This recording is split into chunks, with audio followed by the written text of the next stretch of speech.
Ayan, good afternoon na naman po sa ating mga KMC. So for today's releasing po yung ating DA62W. Sa mga hindi po nakakalam, ito po every wagon din po.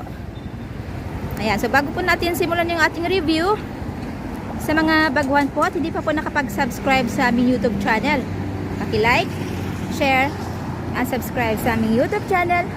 At huwag po natin kaligtang pindutin ang bell icon para ma-notify po kayo ni YouTube sa aming mga latest video updates. Ayan mga ka-MC, yung ating DA62W. So ang kulay po nito is silver. So ayan, add-on ni buyers yung kanyang front, rear, full bars, syempre yung kanyang surplus max, pero mas matibay po yan kumpara po dun sa ating mga brand new. Dahil yan po ay pure alloy at saka made in Japan. So ayan yung ating interior. Syempre brand new upholstery. Ayan, brand new ceiling. Syempre kasama po sa add-on ni buyer yung ating extra fan. Okay, start natin. So, ayan, automatic transmission po ito.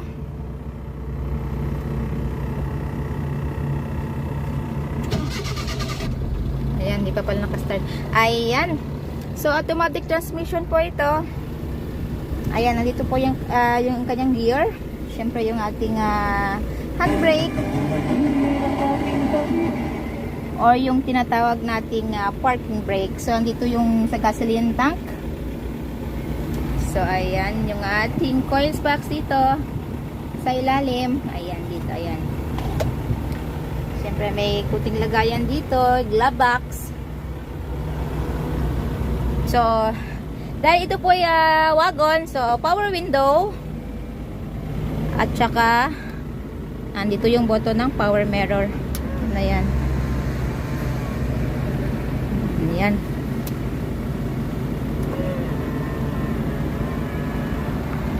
Okay.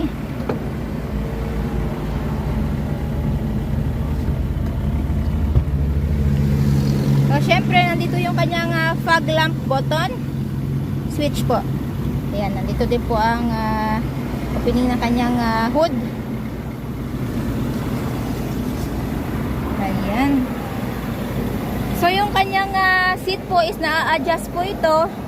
Kung po, gusto nyo pong mas malapit po i-adjust po. Ayan yung kanyang second row. Siyempre captain seat. Siyempre brand new mating po yan. Ayan. So napo-fold po ito. Hihilay lang po natin ito like that. Then fold natin. So siyempre may armrest din po siya. Siyempre yung ating child's lock. Unlock. Lock. So, ayan mga ka-MC.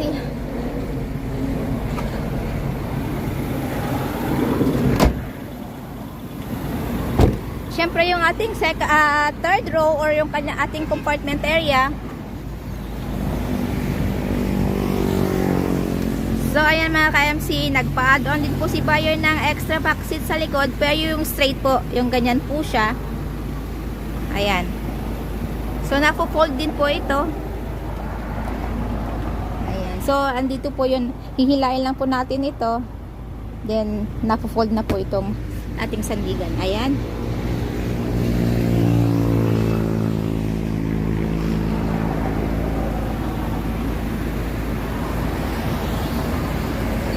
So, nandun po yung kanyang backing camera sa taas. Ayan. Ayan.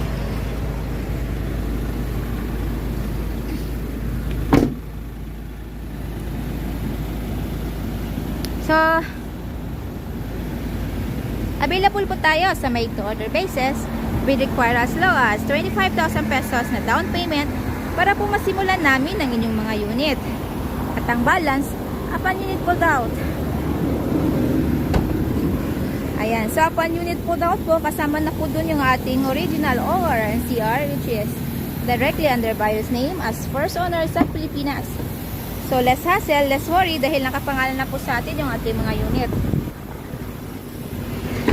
At syempre, may pagkakataon din pong pumili si buyer ng kanyang paboritong kulay. Unused ansel paint material para po sa long lasting shine ng ating mga unit. So list of the inclusion po natin yung ating brand new battery, brand new upholstery, brand new engine oil, gear oil, brake oil, bago din po ang spark plugs nito. So kasama din po sa list of inclusion natin yung ating free spare tire, jack at saka wrench. So ayan, we do shipping din po nationwide, port to port lang po tayo. At syempre yung ating shipping fee, shoulder po yun ni buyer. So ayan mga ka-MC, ang price po nito ay nasa 235,000 pesos. So all in na po yun, wala na pong hidden charges. Ayan, so kung ano po yung mga accessories na nakikita po ninyo sa unit, included na po yun dun po sa 235,000 pesos. So ayan pa, ano pa pong hinihintay natin? Come and visit us at Kilometer 11, Catalunan Pequeño, Davao City. At maaari din po yung kaming kontakin to our Facebook page, Raihan Megdidosya Trading at R&R Surplus Multicabs and Trucks. At maaari po yung kaming tawagan doon po sa mga numero na nasa inyong mga screen. So ayan. So ang unit po natin is bound to Davao City lang po. So ihatid natin ito mamaya.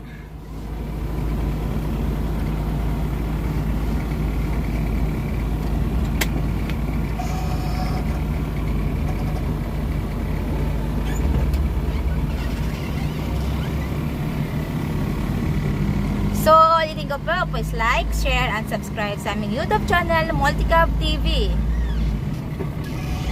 Kita-kits pa tayo ulit para sa ating panibagong surplus unit review. From same place, same channel. So, stay tuned lang po tayo. Maraming salamat po. Mag-iingat po tayo lagi.